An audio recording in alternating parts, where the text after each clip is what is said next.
Meet Archana, who's a student of Standard 9. Nowadays, she looks gloomy and blames her parents for not fulfilling her wishes and dreams. All my friends are so happy in their lives. They get each and everything they want. I am so unlucky. I wish my parents too were equally concerned about my wishes. Mrs. Iyer tries to make her understand about the situation, but she is not interested at all. Why are you always upset, my dear? I don't feel good when I see you like this. Mother, I need a new laptop. All my friends are attending classes through their laptops, and I still use your phone to attend my classes. Mrs. Iyer tries to make her understand about the situation, but she is not interested at all. Don't you know that because of COVID-19, I lost my job and we are going through a tough time? Yes, Mother. But I too want to be like other kids. How can I study without a laptop? Oh, a book. Thank you, Mother. But what is this all about? My dearest Archana, life is full of adversities and struggles. Adversities often present opportunities that we might otherwise miss. Learn to be more resilient. Take this book. This will guide you and help you to see the life with a different perspective. Wow! Wings of Fire. I have heard a lot about this book. This is Wings of Fire by APJ Abdul Kalam, one of the most inspirational books that I have ever come across. Take this and read it thoroughly. I'm sure you will love it and learn a lot from it. Archana, there is a chapter from this book in your Beehive test books as well. Yes, Mother. The name of the chapter is My Childhood, and I could easily trace out those details here. Wow, Kalam had such an inspiring childhood. Rather than complaining for his needs, unlike me, he went against all the odds to fulfill his dreams. Dear friends, I am really inspired by this book, and especially the chapter that is dedicated to Kalam's childhood. Let's listen to Kalam himself and see what he has shared in the chapter My Childhood in our English textbook. Welcome, dear children. Childhood is the most beautiful phase of a person's life. I too had a beautiful childhood that I have shared with you all in the NCERT textbook of class 9th Beehive. Let's explore my childhood experiences. I was born into a middle-class Tamil family in the island town of Rameshwaram in the erstwhile Madras state. We lived in our ancestral house, a fairly large Pakka house, on the Mosque Street in Rameshwaram.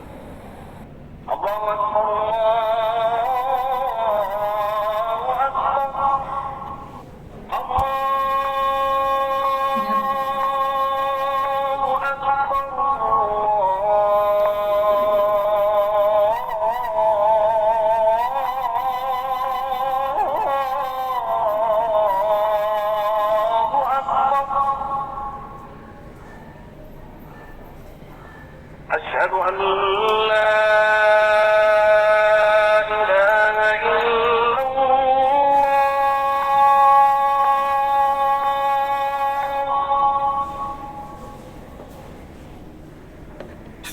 أشهد أن لا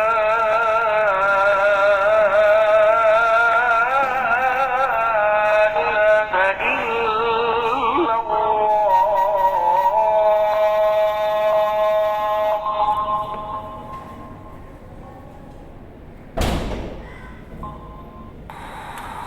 My mother, Ashiyama, was an ideal helpmate to my father and was an epitome of kindness and fed a number of people every day. My austere father used to avoid all inessential luxuries and comforts. We all were provided with all the basic necessities in terms of food, clothes, medicines, and education. Materially and emotionally, we had a secure childhood. The Second World War broke out in 1939 when I was 8 years old.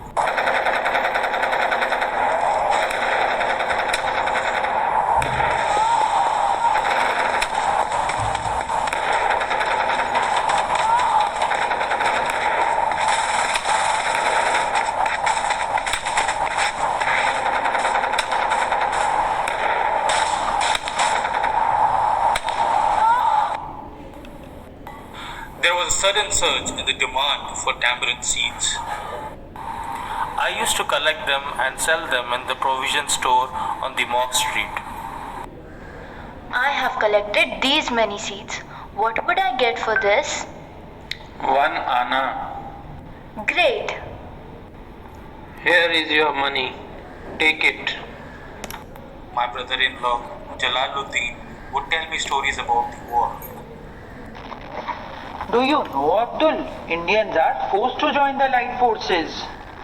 Oh, is it so? I later used to attempt to trace the news of World War II in Dinamani. Let's check today's headlines. Emergency declared. The train halt at Rameshwaram station was suspended.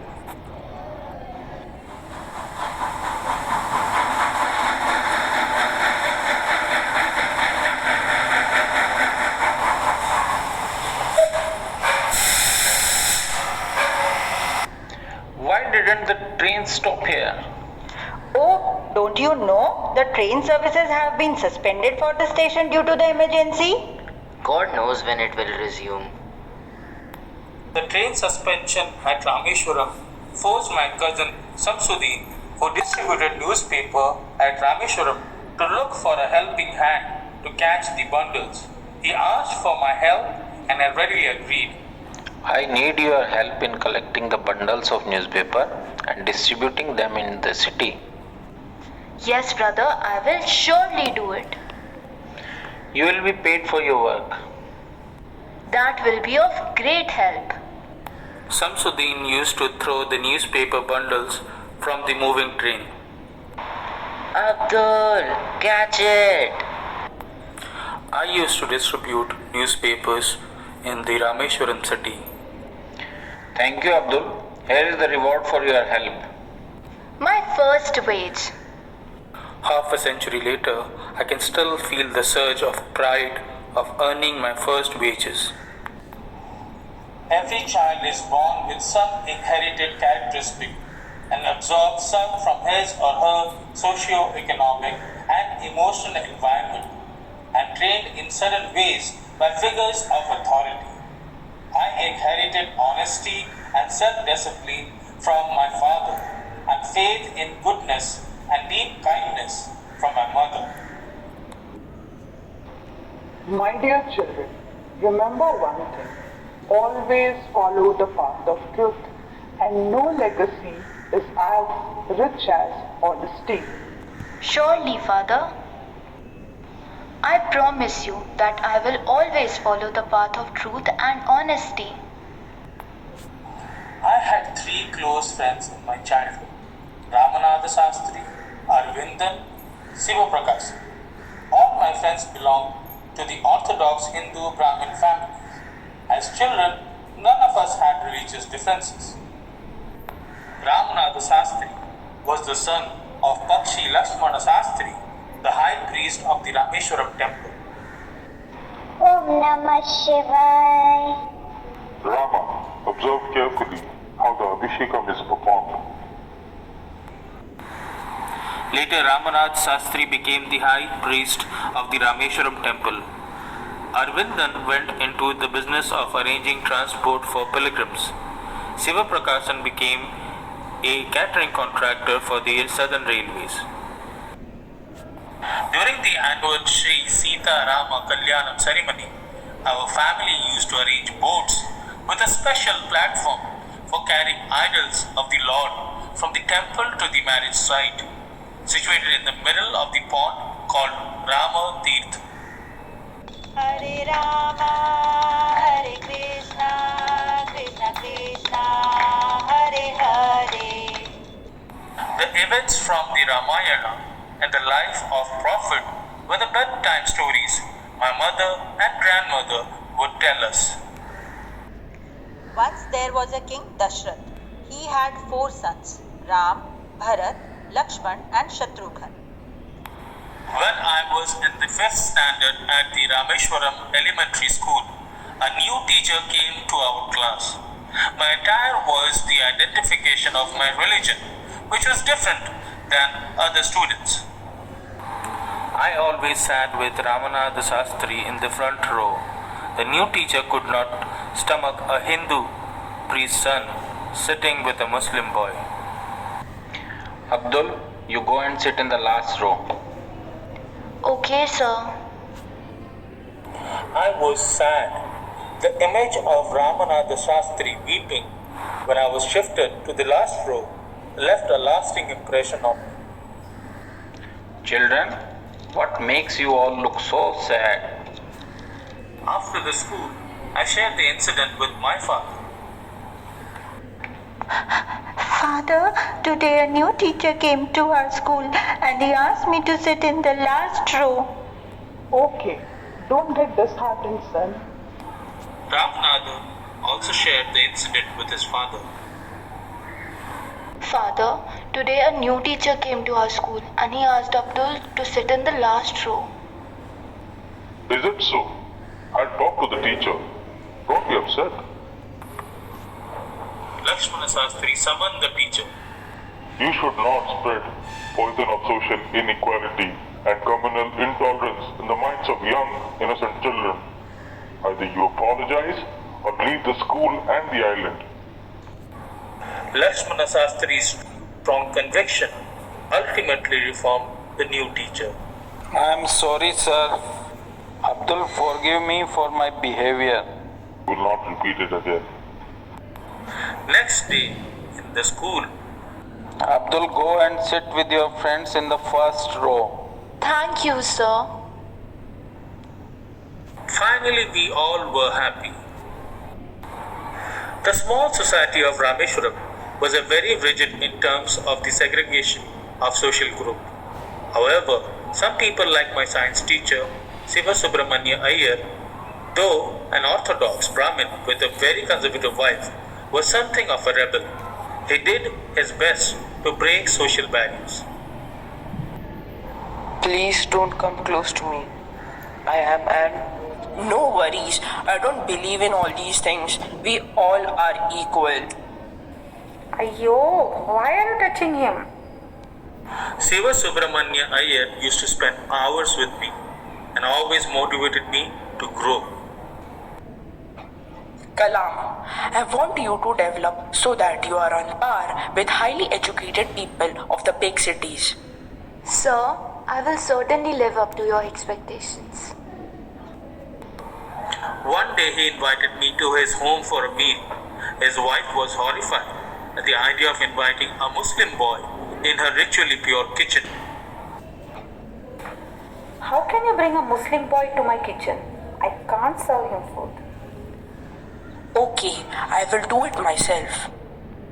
Siva Subramanya Iyer not only served me food with his own hands, but also sat down beside me to eat his meal, and his wife watched us from behind the kitchen door. Kalam, have some more. After the meal, I want you to come again next weekend too for a dinner. But sir, I was a little hesitant, but he told me not to get upset. Kalam, once you decide to change the system, such problems have to be confronted. I will remember this forever, sir. Later, she regretted for her behavior. oh God, I was so mean to that poor boy. I need to mend my mistakes. Next week, when I visited his house, his wife took me inside her kitchen and served me food herself. Abdul, how is the food? It's really tasty. The Second World War was over and India's freedom was imminent. Ashiana, your children are not your children. They are the sons and daughters of life's longing for itself. They come through you, but not from you. You may give them your love, but not your thoughts, for they have their own thoughts. Abdul, I know you have to go away to grow.